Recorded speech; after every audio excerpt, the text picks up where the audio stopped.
చలసాని శ్రీనివాస్ గారు, ఇప్పుడు ఎన్డీఏ కూటమి ఆంధ్రప్రదేశ్లో చంద్రబాబు గారి పరిపాలన 18 నెలలు కంప్లీట్ అవుతుంది. అయితే ఓవరాల్ పర్ఫార్మెన్స్ మీద ఆయన కొంత అసంతృప్తితో ఉన్నట్టు బయట వార్తలు కూడా వస్తాయి. కలెక్టర్ల మీటింగ్లో కూడా కొంత అసంతృప్తి వ్యక్తం చేశారు. అంటే మీరు మామూలుగా 2 తెలుగు రాష్ట్రాల్లో తిరుగుతుంటారు. ఏపీలో కూడా మీరు మారుమూల ప్రాంతాలకు కూడా వెళ్తుంటారు. మీ అంచనాలు కూడా దాదాపు 99% కరెక్ట్‌గా ఉంటాయి. ఎందుకంటే ప్రతి ఎన్నికల్లో కూడా ముందర మీరు ప్రిడిక్షన్స్ ఇస్తుంటారు. దాదాపు 99% కరెక్టే. ఇప్పుడు ఈ సిబిఎన్ గారి పర్ఫార్మెన్స్ మీద మీ అభిప్రాయం ఏంటి? ఇప్పుడు ఎట్లా ఉంది పరిస్థితులు ఏపీలో? చాలా కష్టపడుతున్నాను నేను. హ్మ్. దాదాపుగా నేను అనుకుంటా ఉన్నాను. I differ with me. ఆయన ప్రత్యేక హోదా విభజన హామీలను కాడి మీద పడేసింది ఖచ్చితంగా వ్యతిరేకిస్తాను, నిలదీస్తాను. That's entirely different issue. Hmm. కానీ ఆ లులు మాల్కి ఇచ్చిన దాని మీద బోర్డు ఉన్నాయి దాంట్లో. కానీ ఆయన నరకయాతన పడుతున్నాడు. రాత్రి బోర్డు అమరావతిని తిరిగి ట్రాక్లో పెట్టడానికి. మరి ఎందుకు ఈ అసంతృప్తి ఎందుకు పర్ఫార్మెన్స్ మీద? కలెక్టర్ మీద ఆయన మాట్లాడతా ఇప్పుడు 51% సంతృప్తున్నారు. 2019లో 90% సంతృప్తున్నాగానే ఎలా ఎవరు లెక్కలు ఇస్తారో కాకి లెక్కలు తెలియదు, కానీ కాకు లెక్క తెలుసుగా మీకు. పల్లెటూరులో చాలామంది తెస్తే చూసుకోండి కాకు లెక్క ఏంటో. ఆ విధంగా ఎందుకు లెక్కలు ఇస్తారో తెలియదు. ఒక మంచి టీం ఆయనకి నిజంగా ఆయన ప్రతిదీ ఆయన డిపెండ్ చేసుకుంటూ వస్తుంది. మంత్రులు ఒకళ్ళు తప్ప ఎవరు కూడా ఆయన డిఫెన్స్కి రావట్లేదండి. ఆయన నిజంగా ఆయన పరుగులు పెడతా పరిగెడుతూ పరుగులు పెట్టించే మనస్తత్వం. పవన్ కళ్యాణ్ కూడా ఉన్నాడు కదా. కళ్యాణ్ బాబు గారు ఎంటైర్లీ ఆయన సీజ్ ద షిప్ అన్నారు. అక్కడ అంటే మీలాంటి సీజ్ ఎందుకు వెళ్ళిపోయిన షిప్ అన్నారు. అది డిఫరెంట్ ఇష్యూ. మేమేం అనలేదు. మీరు లాస్ట్ టైము షిప్ ఎక్కడికి వెళ్ళిందని ఒకటి వేసారండి. అందుకని అంటున్నాను. అలాగే కళ్ళజోడు పెట్టుకుని ఆ పుస్తకం చదువుతుండే నల్లగళ్ళజోడు పెట్టుకుని ఏది చందనం స్మగ్లింగ్ విషయంలో చాలా చక్కగా మాట్లాడారు ఆయన. సరే ఏది కారణాలు ఏమైనా సరే ఆయన కూడా ఆయన మంత్రివర్గం వరకు ఆయన పనిచేస్తూ ఉన్నారు. No second that. Kalyan Babu గారు ఓవరాల్గా ఎలా ఉంది పర్ఫార్మెన్స్? ప్రజల్లో ఇప్పుడు మిగతా హామీలు ఏదో అమలు చేశారని చెప్పాలండి.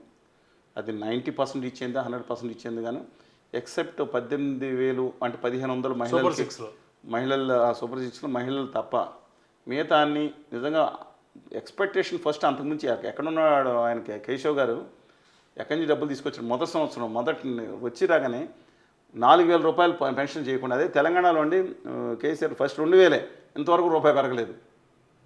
చేయటమే కాకుండా విచిత్రంగా వీళ్ళ ఎచ్చు కోసం అనుకుంటా జగన్మోహన్ రెడ్డి గారు పాలించిన 3 నెలలకు కూడా వీళ్ళు 3 నెలలు 5,000 చేతులు పెట్టారు. వచ్చినప్పుడు ఎంత ఉంటుందని బులపాటం అది మనం చూసుకోవాలి కదా.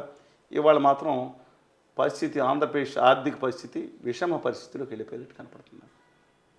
కావాలంటే లెక్కలు మళ్ళీ ఒకసారి ప్రత్యేకంగా ఎవరైనా పిలిస్తే మనం మాట్లాడదాం. అంటే జగన్మోహన్ రెడ్డి గారి కారణం అంటారు దీనికంతా? జగన్మోహన్ రెడ్డి గారి కారణం ఎందుకు అవుతారండి? ఆయన జనం అనుకుంటూ ఉంటారు. జగన్మోహన్ రెడ్డి గారు ఉండగా ఆంధ్రప్రదేశ్ తలసరి ఆదాయం పెరిగింది.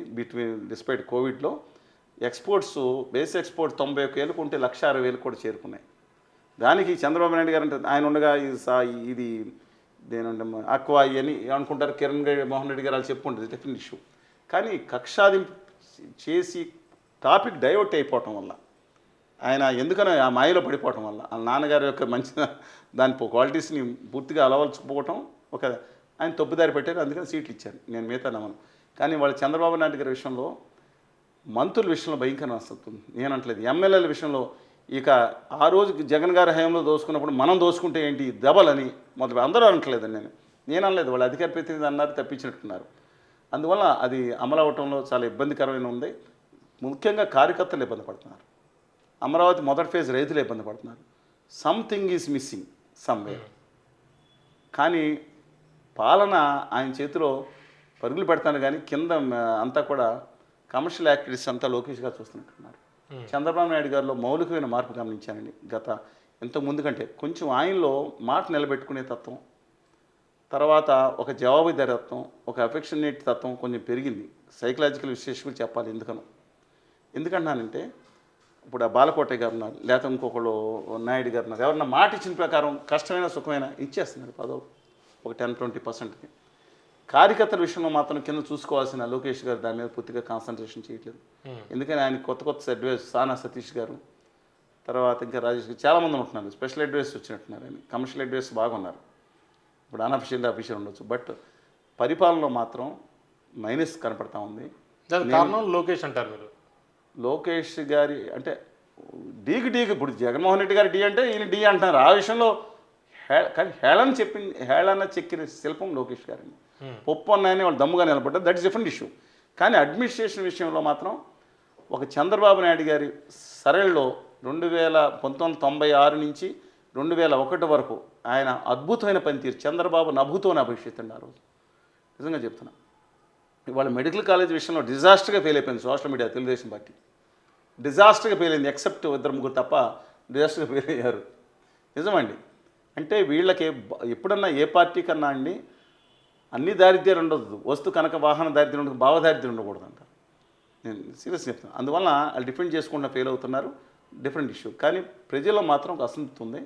చంద్రబాబు నాయుడు గారు చెప్పిన మాటలు తీసుకుంటే 51% అన్నారు. అంటే ఆయనకు వచ్చిన ఓట్ల సంఖ్య ఎంత అంటే కూటమికి 56+. టుడే 5% పడింది. నేను బయట కూర్చున్న మిగతా సెఫాలజిస్టులు, మీకు పేరు చెప్పకపోవచ్చు కానీ వాళ్ళు కానీ పేర్లు ఏదైనా కానీ, జగన్మోహన్ రెడ్డి గారి దానికి 4-5% పెరిగిందని, వీళ్ళకి 5-6% తగ్గిందని. అంటే యాంటీ ఇన్కమెన్స్ ఉన్నా సరే ఓ 18 నెలల్లో ఒక 5%, అంటే అదే 2-3% తేడా ఉంటే వీళ్ళకి 16.5-17% తేడా ఉంది కాబట్టి డిఫరెంట్ ఇష్యూ. అదే ఇప్పుడు తెలంగాణలో కేసీఆర్ గారికిను రేవంత్ రెడ్డి గారు కాంగ్రెస్ పార్టీకి రెండింటికి తేడా తక్కువ కదని పర్సంటేజ్ లెక్కేసుకుంటే బీజేపీ వచ్చింది మధ్యలో. అందువల్ల గ్రాఫ్ ఒకటి పడతా ఉంది, వైకాపా గ్రాఫ్ పెరుగుతూ ఉంది. ఆఫీసర్ని కూడా జగన్మోహన్ రెడ్డి గారు జాగ్రత్తగా వచ్చేటటువంటి జాగ్రత్తగా ఉండే పరిస్థితి వచ్చింది. ఇవాళ నేను ఇంతకుముందు కూడా చేశాను, నేను పాలకొల్లు, మొన్న భీమవరం, అలాగే గుడివాడ అన్ని చోట్లకి వెళ్ళొచ్చాను 11 సార్లు. మీకు చెప్పాను 11 కాన్స్టిట్యున్సీలను గమనిస్తే నా మిత్రులు ఉన్నారు ఇండిపెండెంట్ వాళ్ళు. గుడివాడ కాన్స్టిట్యున్సీ అయితే మాత్రం ఇవాళ ఎన్నికలు పెడితే కొడాల నాని గారు వచ్చేటట్టున్నారు. ఆయన వాచ్యాలత్వాన్ని ఖండిద్దాం ఇప్పటికన్నా, అది దిస్ డిఫరెంట్ ఇష్యూ అండి. వాస్తవం విజయవాడ 3 ఎవరు రామ్మోహన్ గారు వచ్చేటట్టున్నారు, పాలకొల్లు రామానాయుడు గారికి ఎదురులేదు. మిగతా కాన్స్టిట్యున్సీస్ పోటీ ముందు కూడా టీడీపీ బాగా దెబ్బతిన్నప్పుడు కూడా వాళ్ళు నెగ్గారు. రామానాయుడు గారు నెగ్గారు. 2014 5,000 ఓట్ల తేడాతో ఇండిపెండెంట్గా చేయటం వల్ల 5,000 ఓట్ల తేడాతో వచ్చింది, మనం బాగా నెగ్గారు. దట్ డిఫరెంట్ ఇష్యూ అండి. కానీ వాళ్ళ మిగతా సీట్ల విషయంలో చాలా ఇబ్బంది ఉంది. విజయవాడ 1 టౌన్ కానీ, అలాగే భీమవరం కానీ కొన్ని చోట్ల చూస్తూ ఉంటే చాలా ఇబ్బందిగా ఉంది. అంటే కూటమి వెళ్ళినా కూడా ఓవరాల్గా కూటమి వెళ్ళినా కూడా గట్టి పోటీ ఇచ్చే అవకాశం ఇప్పుడు కనపడుతుంది. అది మరి ఎన్నికలు వచ్చే వరకు నేను ముందు వెరీ ప్రీమెచ్యూర్ మాట్లాడతాం. బట్ ఉన్న అభిప్రాయం ఈ రోజు పరిస్థితి ఈ గ్రాఫ్ ఇలా ఉంది. బట్ స్టిల్ దేర్ ఇస్ ఒక చాలా ఎక్కువ డిఫరెన్స్ చెప్పాలి. తగ్గుతూ ఉంది 4-5%, 5% పెరుగుతూ ఉంది. బట్ కానీ జగన్మోహన్ రెడ్డి గారి వ్యవహార శైలిలో మార్పు రాకపోతే మాత్రం అలాగే ఉంటుందండి. జగన్మోహన్ రెడ్డి గారి వ్యవహార శైలిలో నలుగురిని వాళ్ళ నాన్నగారిలో ఉన్నంత కలుపుకుని వెళ్ళే తత్వం, లేదంటే అందరినీ కలుపుకుని మాట్లాడే ఒక ఫ్రెండ్షిప్ తరహాలో తను నమ్మిన వాళ్ళకి నిలబడే కొంతమంది తప్ప మిగతా వాళ్ళకి నిలబడే తత్వం, ఒక అంబటి రాంబాబు గారు లేదంటే అలాంటి 3-4 తప్ప ఆయనతో ఫస్ట్ నుంచి ఉన్నవాళ్ళు అంత ఆత్మీయంగా ఎవరున్నారు వాళ్ళు చెప్పండి, మీకు ఒక మనుషులు చెప్పండి, చాలా తక్కువ మంది ఉన్నారు. ఓకే, అందువల్ల లెటర్స్ పెట్టింది.